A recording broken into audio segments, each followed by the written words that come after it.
When Clara Brennan was put up for auction to pay her father's debts, the crowd of miners and ranchers saw only damaged goods. A refined woman with soft hands who'd never survive frontier life. But one mysterious rancher saw something different in her desperate eyes, bidding his entire life savings to buy her freedom. What secret was he willing to risk everything to protect? Blood dripped from Clara's split lip. A single perfect crimson bead that fell onto the dusty wooden platform where she crouched like a trapped animal. The Nevada Territory sun blazed overhead on September 1st, 1867, a furnace intent on baking the very life from the earth. But she felt a cold that settled deep in her bones, as profound and unforgiving as winter ice. Around her, a motley assembly of rough men, faces grimy with trail dust and greed, eyes cruel with casual indifference, gathered like buzzards around fresh kill. Their collective scent was a rank mixture of sweat, cheap whiskey, and unwashed wool. "Look at her shake," laughed a corpulent man, his yellowed teeth stained brown with tobacco. His voice was a greasy rumble that seemed to coat the air. "City girl ain't used to our ways out here." Clara pulled the torn remnants of her dress tighter around her shoulders. The fine muslin, once a testament to her station, was now a tattered shroud, barely concealing the constellation of bruises that marred her arms and legs. Just 3 days ago, she had been dining on porcelain plates in a house filled with laughter and light. Now she sat on an auction block, a piece of human furniture waiting to be sold to the highest bidder. The auctioneer, a thin, harried man named Hartwell, wiped a constant stream of sweat from his forehead with a frayed handkerchief. He looked as uncomfortable as Clara felt, a man officiating a ritual he found distasteful but necessary. "Gentlemen, we need to settle the outstanding ding debt of Mr. Alistair Brennan," Hartwell announced, his voice cracking under the strain. "The sum is $300. This young lady, his daughter, comes with papers certifying she can read and write and has received a proper education." A wave of derisive laughter rippled through the crowd. "What good's reading going to do me?" shouted a bearded miner, his voice a gravelly roar. "I need a woman who can cook beans and mend clothes, not recite poetry." Clara's stomach twisted into a knot of pure terror. She had never cooked beans in her life. Her soft, uncalloused hands had never been plunged into lye soap to wash clothes or scrubbed a floor until her knuckles were raw. Back in Boston, servants had performed those thankless tasks while she practiced Chopin on the pianoforte and painted delicate watercolors of flowers. Her entire existence had been ornamental, a preparation for a life that had vanished like a puff of smoke. On the edge of the crowd, a group of cowboys watched from horseback, their postures radiating an arrogant indolence. Their leader, a man named Jeremiah Slade, with a gold tooth that glinted menacingly in the sun, offered a slow, predatory smile that made Clara's skin crawl. Whispers about men like him had been the boogeymen of her journey west. Men who bought women for reasons that made decent people look away, for uses that left souls as bruised and tattered as her dress. The girls who worked in his Red Rose saloon had eyes as empty as abandoned wells. The wind picked up, a hot, gritty breath that swirled dust into everyone's eyes. Clara tasted dirt on her lips. Everything here was dirty, the raw timber buildings, the stained clothes of the people. Even the air itself felt soiled. She wondered if she would ever feel clean again. "My father was a good man," she whispered to herself, a desperate incantation against the encroaching despair. He tried to conjure his kind face, the one from before the gambling fever had taken root in his soul. But Papa was dead now. His life ended in the splintered wreckage of a wagon just outside this very town. His gambling debts had become her grim inheritance. An old woman in a faded blue dress, her face a road map of hard-won wrinkles, pushed through the crowd. "Poor child," she muttered, her voice full of a pity that felt almost as sharp as the crowd's scorn. "This ain't right. Selling people like cattle." But her sentiment was a lone reed in a swamp of pragmatism. In this harsh land where water was a treasure and a harsh winter could kill the weak, kindness was a luxury few could afford. Clara remembered the long, rattling stagecoach ride west. Her father, his eyes gleaming with a manic optimism she now recognized as desperation, had promised her a new life, a world away from the scandal that had chased them from Boston. "We'll find gold, Clara," he had said, his voice full of hollow confidence. "We'll be rich again." Instead, he found only death on a dusty road, leaving her utterly alone, adrift in a sea of his debts and her shame. The sun climbed higher, its relentless heat turning the wooden platform into a griddle beneath Clara's bare feet. Her shoes, along with every other valuable possession, had been taken to pay for her father's burial. Her mother's locket, her father's gold watch, even her warm woolen coat, all sold. "She's too skinny," complained a ranch hand, his gaze clinical and dismissive. "Look at those arms. Couldn't lift a water bucket if her life depended on it." Clara's cheeks burned with shame. It was true. Her arms were thin and weak, her hands more familiar with the weight of a novel than a tool. How could she possibly survive in a place where strength was the primary currency of existence? A lone vulture circled high overhead, its shadow crossing the platform like a dark omen. Clara shivered despite the oppressive heat. She felt as though the bear that were waiting for her, a patient spectator to her inevitable demise. "What happened to her face?"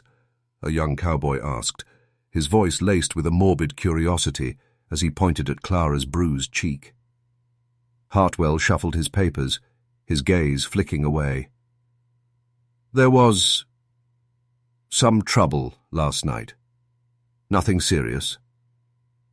But Clara remembered every terrifying detail of that trouble.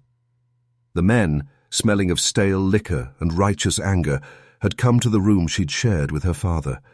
They wanted their money, and when she confessed she had none, they decided to take their payment in other ways. Only the timely arrival of the town sheriff had saved her from a fate she could barely bring herself to contemplate. The crowd grew restless. Horses stamped their hooves, their tails switching at persistent flies.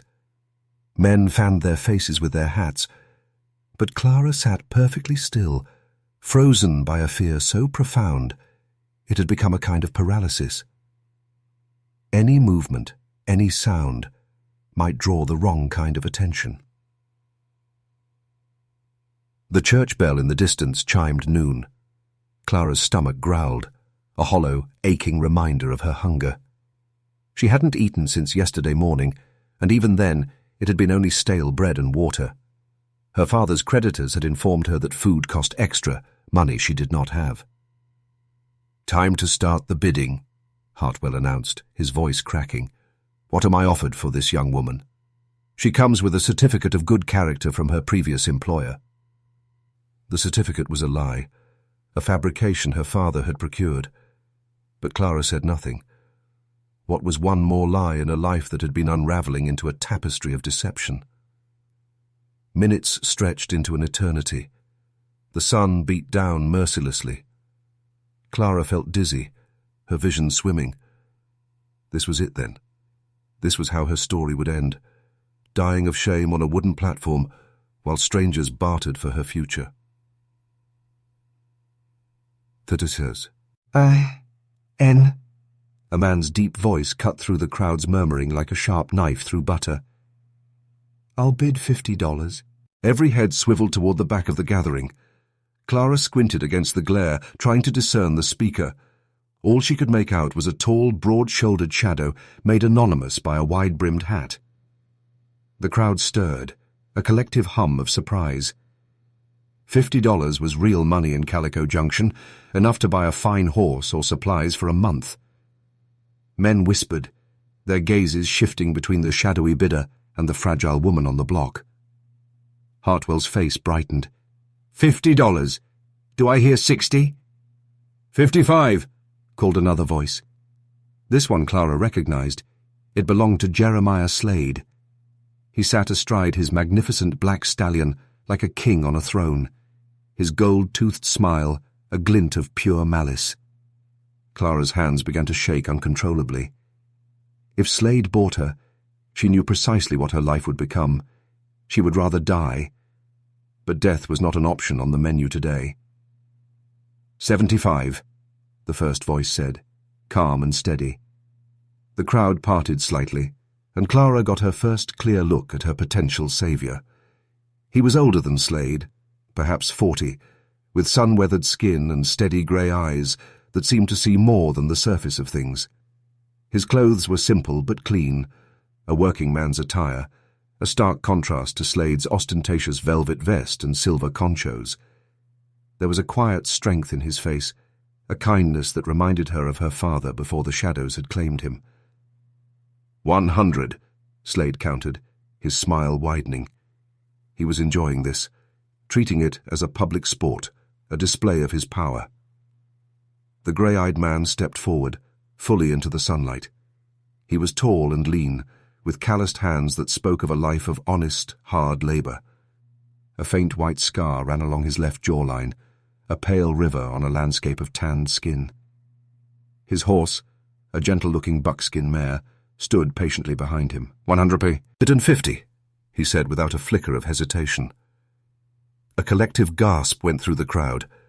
This was serious money, more than most men in Calico Junction earned in 3 months. Slade's smile faltered for the first time. 200, he growled, his voice losing its playful edge. Clara felt a wave of nausea. She was a prize pig at a county fair, the object of a testosterone-fueled bidding war. The grey-eyed stranger looked directly at Clara then. Their eyes met across the sea of hostile faces, and in that fleeting moment, she felt something pass between them. It wasn't desire or possession, but something quieter, deeper. Recognition. As if one lost soul was seeing another across a desolate landscape. 250, he said, his voice quiet but resolute. The crowd fell into a stunned silence. Even the horses seemed to hold their breath. $250 could buy a man a new life out here. Slade's face turned a dangerous shade of purple. He had expected an easy victory. His hand drifted toward the pearl-handled revolver at his hip. "You're making a mistake, stranger," Slade said, his voice a low, dangerous threat. "That girl's got secrets. Dark ones. She ain't worth the trouble she'll bring you." Clara's heart seized. What did he know? Had whispers from Boston followed her across the plains like tumbleweeds? The grey-eyed man didn't flinch. If anything, he stood straighter, a lone pine bracing against a gale. "Every person's got secrets, Slade. The question is whether you judge them by their worst day or give them a chance to prove what they're really worth." His words struck Clara with the force of a physical blow. When was the last time anyone had spoken of her having worth? For months, she had felt like nothing but a burden. This stranger was offering something she had almost forgotten existed. Hope. $300, the man eyed firmly. The full amount of the debt. The crowd erupted. $300 was a fortune. It was life-changing money. Hartwell's jaw dropped. $300 for the young lady. Going once? Going twice? He glanced at Slade, whose face was a mask of fury. Sold! The gavel fell with a crack that sounded like the breaking of chains. Clara felt the world spin. Her life had just been purchased by a complete stranger. Was this salvation, or just a different kind of cage? The man approached the platform, his movements slow and deliberate, as if approaching a skittish foal. He extended a hand toward her. His palm was rough with calluses, but his touch was unbelievably gentle as he helped her down. "Name's Ezra McKinnon," he said simply, his voice a low rumble. "I've got a small ranch about 5 miles out of town. Could use some help with the cooking and cleaning if you're willing to work for fair wages." The word willing struck Clara like a bolt of lightning. For so long, her will had been irrelevant. Now, this man was offering her a choice. She placed her trembling hand in his steady one. "Thank you," she whispered, her voice barely audible. Ezra nodded and draped a thick woolen blanket around her shoulders. It was rough but blessedly warm, and it hid the tatters of her dress, making her feel clothed and human again. as they walked toward his horse. She saw Slade watching them, his gold tooth catching the sun. His smile held no humor, only a cold promise of future trouble. But for now, Clara was walking away from the auction block, a free woman. Whatever lay ahead, she would face it as a person with choices, not as property. The only question was what price this unexpected freedom would ultimately demand. The horse beneath Clara shied violently as a rattlesnake thick as a man's forearm coiled in their path, its tail a blur of angry sound.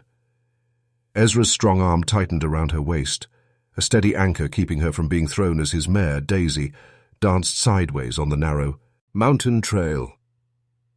"Easy, girl," Ezra murmured, his voice a calming current in the tense air. The snake's rattle filled the space between the canyon walls, a dry, menacing sound like angry rain on a tin roof. One bite from those fangs could kill a horse, leaving them stranded miles from town. Clara held her breath, watching as Ezra slowly, deliberately, reached for the rifle strapped to his saddle. The movement had to be fluid, economical, too fast, and the snake would strike, too slow, and it might slither closer. Sweat beaded on her forehead. The shot rang out, a sharp crack of thunder that echoed and died. The snake's head vanished in a puff of dust. "First lesson of ranch life," Ezra said, as they continued on, his voice even. "Always watch where you're going. This land doesn't forgive carelessness." Clara nodded, her mind racing. What would happen when they reached his ranch? What did this quiet, competent man truly expect from her? The kindness he'd shown at the auction could have been a public performance. Now that they were alone, his true nature might emerge. The trail wound higher into the mountains, leaving the oppressive desert heat behind. The air grew crisp, scented with pine and damp earth.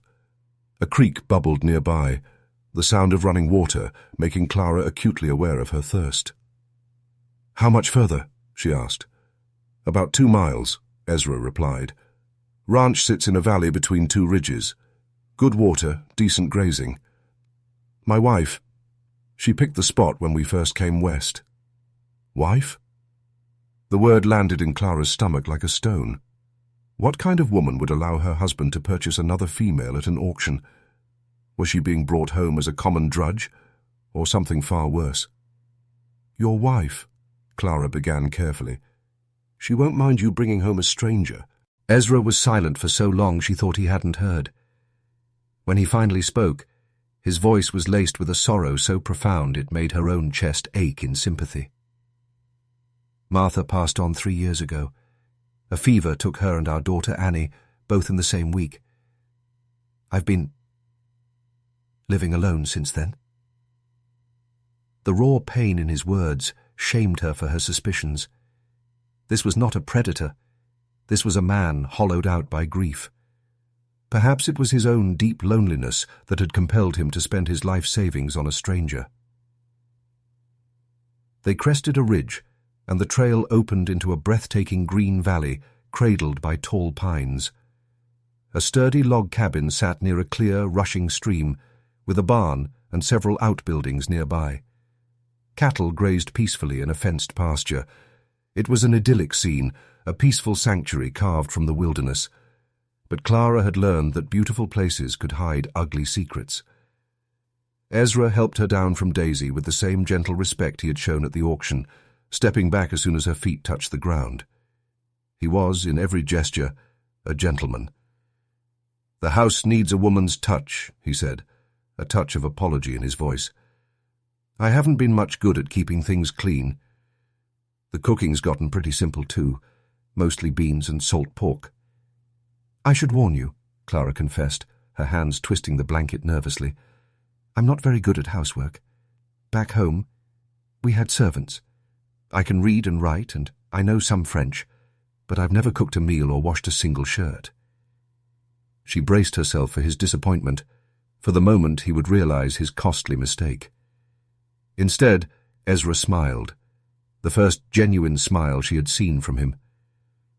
"French won't help much with the cattle. but reading and writing are valuable skills. As for the rest, we'll figure it out together.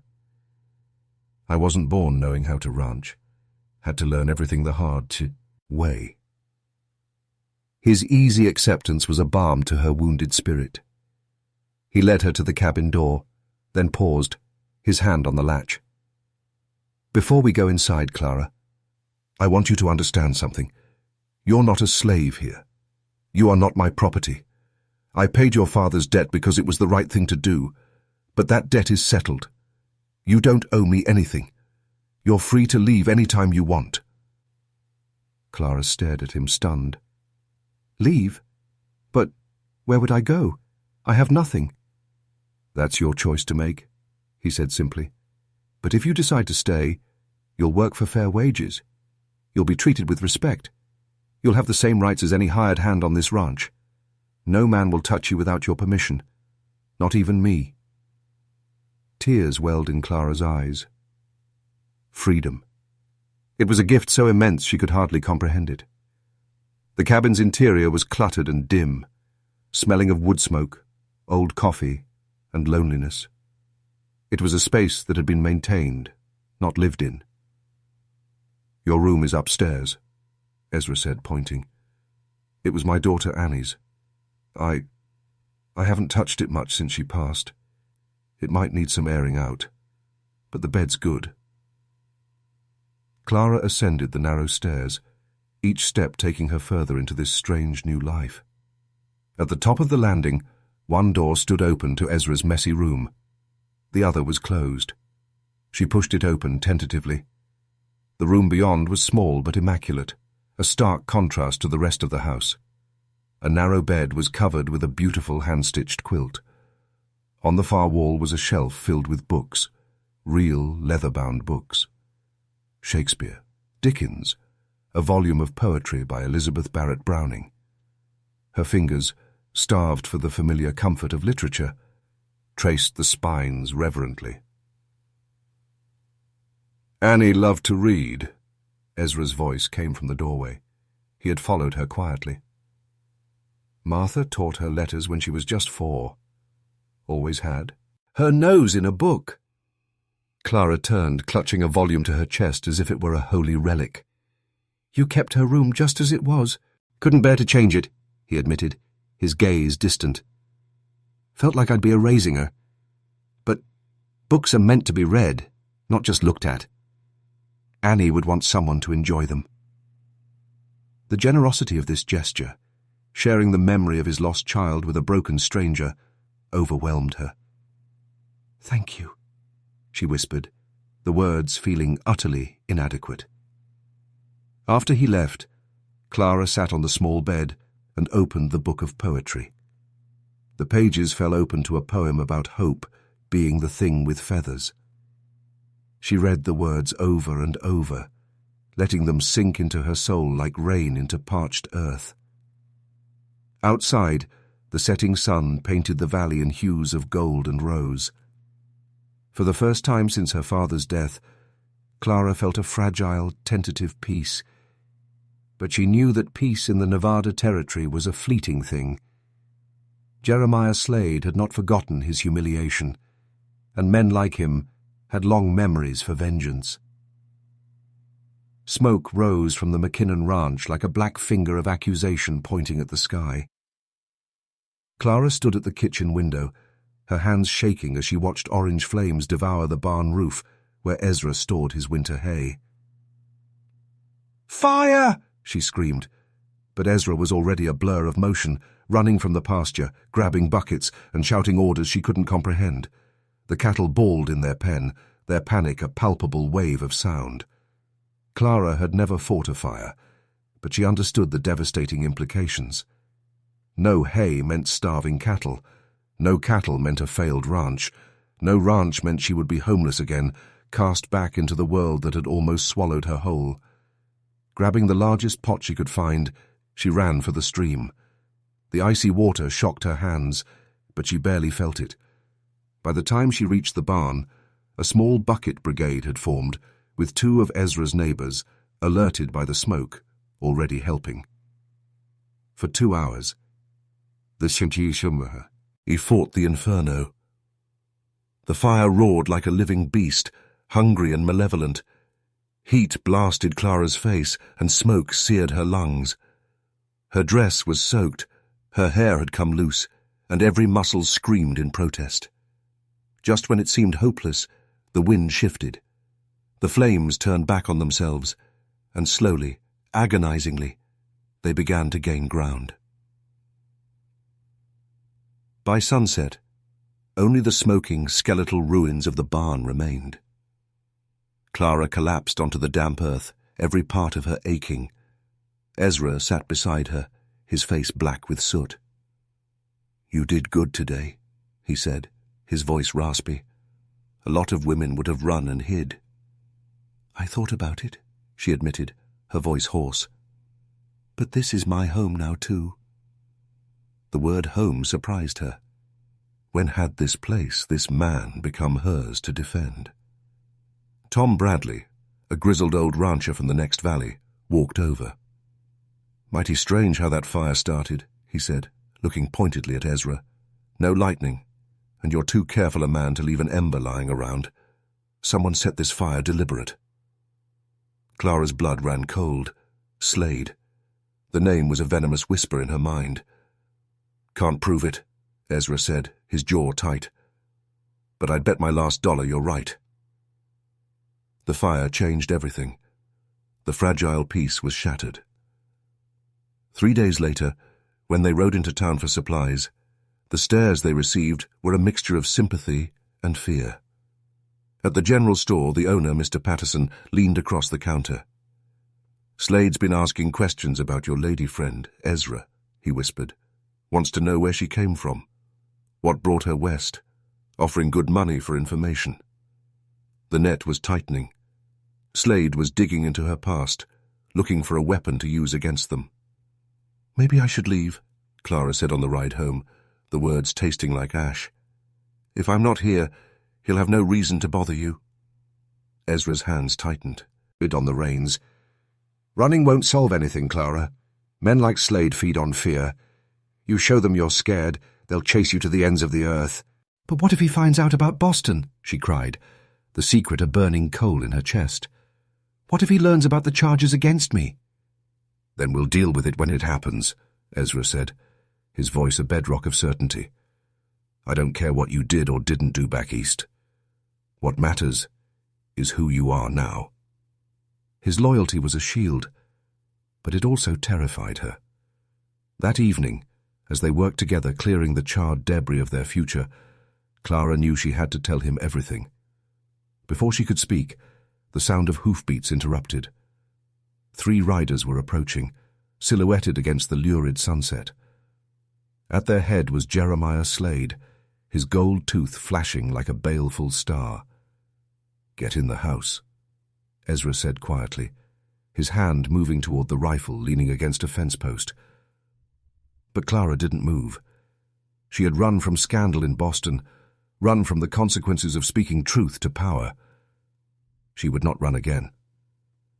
"Evening, McKinnon," Slade called out, his voice slick with false friendliness. "Heard you had some trouble.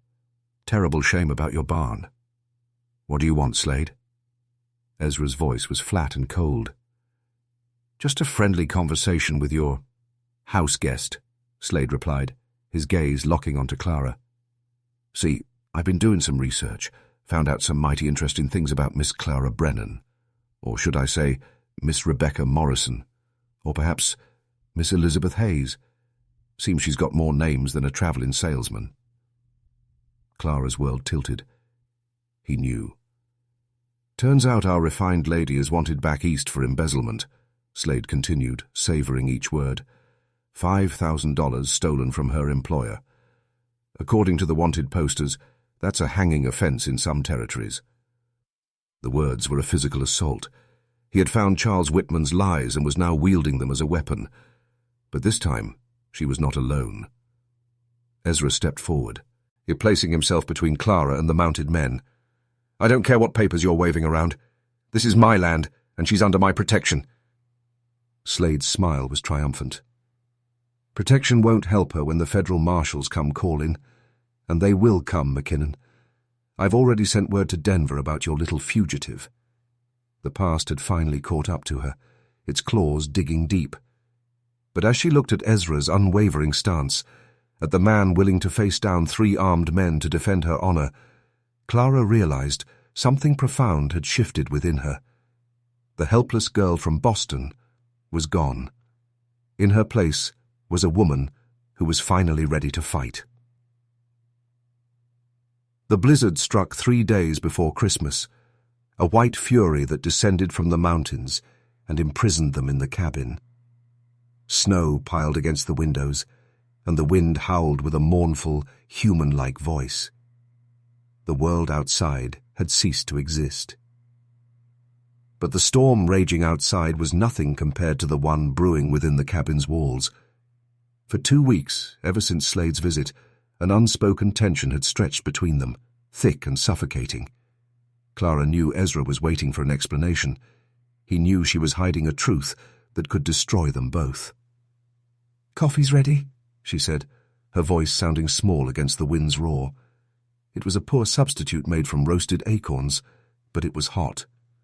Ezra warmed his hands around the tin cup, his grey eyes studying her in the flickering firelight. She had changed in her months here, grown stronger, more resilient. But the shadows of her past still haunted her eyes, building a wall between them. "Clara," he began, then stopped. He couldn't demand her trust while withholding his own secrets. A letter with an official federal seal lay in his desk drawer, unopened, a source of its own quiet dread. "We need to talk," Clara said suddenly, her resolve finally breaking through her fear. She walked to the window, staring out at the white chaos. "About Boston. About why I really came west." Her story tumbled out, a torrent of pain and betrayal. She spoke of Charles Whitman, his charm, his wealth, and the rotten core of deceit beneath it all. She described discovering his theft from his own father's bank, and how, when she confronted him, he had masterfully turned the accusation back on her. "He claimed I seduced him, that I was the mastermind," she whispered, her breath fogging the cold glass. "And everyone believed him. His father, the police, everyone. My father and I ran. We had no choice." She turned to face Ezra, her expression naked with vulnerability. "If federal marshals come, they'll drag me back to Boston. It will be my word against his. I'll be sent to prison." She braced for his rejection. Instead, Ezra rose and walked to his desk. He returned with the unopened letter. "This came the day before the storm," he said, his voice grave. "I think we both know what it says." Clara's face went white. "They found me." "Maybe," Ezra said. "Or maybe it's something else. Either way, we face it together." Together. The word was a lifeline. He knelt beside her, taking her cold hands in his. "I've watched you for months, Clara. I've seen your character. You are not a thief. You're one of the most honest people I have ever known." Tears streamed down her face. "But what if they don't believe that?" "Then we fight," he said simply. With trembling hands, he broke the red wax seal. As he unfolded the paper, a new sound cut through the storm's howl, the frantic ringing of a bell, coming closer. Before Ezra could read a single word, the cabin door burst open. Dr. Samuel Hayes, the town physician, stumbled inside, a figure of ice and exhaustion. "Federal marshals," he gasped, collapsing into a chair. "3 of them rode into town this morning. They're looking for a woman named Clara Brennan." The finality of it felt like a death sentence, but Dr. Hayes wasn't nished. "The leader is a man named Crawford, a hard man, known for bringing his prisoners in dead more often than alive. And Slade has been talking to them, feeding them information." This was it, the end of the line. "We could run," Clara said desperately. "Head deeper into the mountains." Ezra shook his head. "We'd die in this storm. Besides, running only makes you look guilty." Dr. Hayes leaned forward. "Something isn't right. Real marshals don't usually ride into a blizzard for an embezzlement case.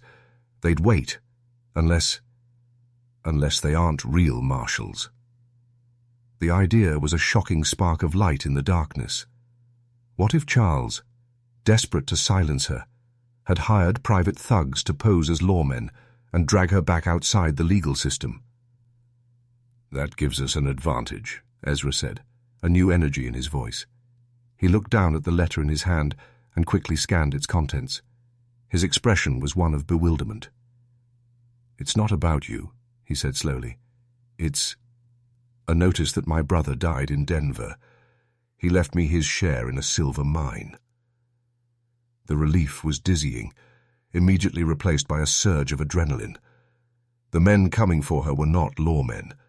They were kidnappers. "That means they have no legal authority," Dr. Hayes said, his mind working quickly.